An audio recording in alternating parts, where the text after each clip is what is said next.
Hey, I'm Kenneth Wajda. I'm a professional photographer here in Colorado. Welcome to another one of my photo chats, all things photo. So today we'll talk about the different various difficulties of types of photography. And I've photographed a lot of different things, so I kind of understand the process. So studio portraiture, let's start there. That's difficult. You need a studio, and you need lighting, and you need to know how to use the lighting. And you need to have a subject.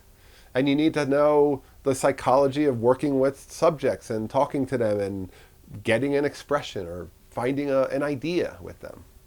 Studio photography is not easy. Compared to news photography, which also is not easy.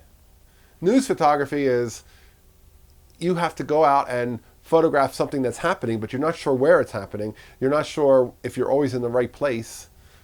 You often see news photographers holding 2 and 3 cameras. That's because they have different lenses on, so they don't have to switch lenses because they're in the wrong place with the right lens or the right place with the wrong lens. Everything about news photography is kind of on the quick and access and the right place at the right time, and it's challenging. It's easier to shoot things that you have control over, and there's not a lot of control in photographing the news. Theater photography. I remember a theater photographer one time in Princeton University saying, "Everybody out of my way. I am the world famous theater photographer, and I have to have first choice on all positions because I am the big theater photographer." And I thought, theater photography? It's kind of like the easiest photography of all. There's an art director who created a stage. There's a set decorator who decorated it. There's a director who put your cast in perfectly composed situations in that beautiful light that the lighting designer made. It's really just about being there. And if you can shoot the dress rehearsal before the audience comes in, you can be anywhere you want to be. I can't think of an easier thing to shoot. Let's go to landscape photography. I've often thought landscape photography is a bit on the easy side. You're going out and photographing beautiful stuff.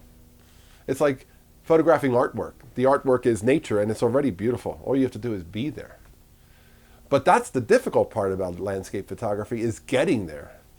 Getting into place, hiking into the wilderness, getting the setup before the light changes and it's gone. So it does take a little bit of a skill, like that news photographer who needs to know where to go. They don't know exactly where. How to get there in time, and it often means early mornings, and certainly still compositional and the skill of making photographs. Not to undermine landscape photographers in any way, but you are starting with a perfect subject, and perfect subjects help make perfect photographs. And on any given day, it might not be perfect, and that's when you don't shoot. Let's go to weddings. The wedding photographer, if they only shoot pictures of still lifes, like pictures of the dress and pictures of the place settings and pictures of the flowers, I see a lot of that on wedding blogs, and it's like, it's all just set up by the art director. Where's the emotional moment of grandpa shedding a tear? Where's that little moment that was stolen between the dad and the bride backstage before it all started? Where are those little emotional moments, which you have to be a news photographer to go get them? The news photographer is watching for those things that aren't planned, that aren't expected, that aren't on the shot list. So depending on how you shoot a wedding, if you're just shooting all the stuff that's set up for you by the decorators, you're basically a theater photographer. You're shooting everything that they did.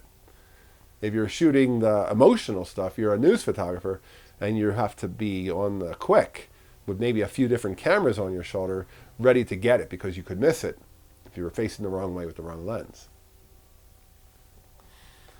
But the most difficult of all, I think, is street photography, because there's a lot of it. And everywhere I go, I have to hold myself back from going on Twitter and seeing people posting street, or going on Facebook and seeing groups, people posting street. And everyone, I want to say, who cares? Boring. Who cares? Don't care. Because none of it's that interesting. It's another person walking in a shaft of light. It's a person going down a staircase. It's some lines. It's some light. Look, they crushed the blacks to make it super contrasty. Gary Winogrand wasn't using the same tricks. Vivian Mayer's work doesn't look like all the other work. They were creating human stories. But now it seems like street photography has gotten all to be geometric figures and clever, not so interesting juxtapositions. I don't need to see another person walking next to a mural with some eyes looking at her. So what? Street photography is difficult because not only is it like the news photographer where you don't know exactly where to go, but you don't even have a direction. At least the news photographer knows there's a fire or there's a protest or there's something to go to. The street photographer has no idea. And because it's right out in the street, you can just shoot anything and call it street photography. There's so much of it. And some of the tradition of street photography has been really about making a strong kind of a cultural documentation of the way we live. And it seems like it's not that right now. A lot of it, if you look at the awards, they all look like crazy weirdo photos of people with their head falling into a bush, or they're all just geometric and they're all things I've seen a million times. Where are the street photographers that are creating new things, like Saul Leader, who did all of his kind of poetic photos when nobody else was doing that? Or Gary Winogrand photographing people, just in a city with maybe it's their clothing was so unique to them. It's unique to us. It's not so unique to them, but in the 60s, that clothing looks more interesting to us now. But where are those photographers who are shooting the real moments and editing out the things that are just sort of like, who cares? It's a challenge. I think street photography is the most difficult because of that. And I think, unfortunately, we see so much street that some of it is getting a reputation for being not even worth looking at.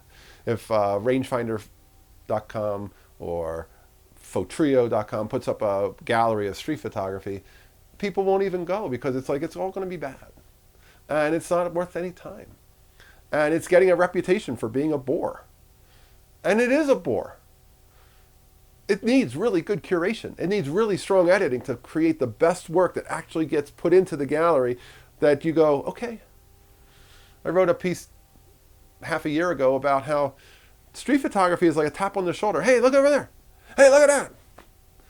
And half the time when you bring photos to me on a forum and you go, hey, look at that. And I go, look, I go, what? So what? You would never tap your friend on the shoulder to look at that person crossing the street with an ice cream cone. Who cares? But, hey, look, it's on the street and I took it. It's in focus. I'm going to put it up. Don't. Be a good editor. Good editors make great photographers. And we need great editing in street photography because it's right now off the rails with so much stuff that's banal. And banal is boring.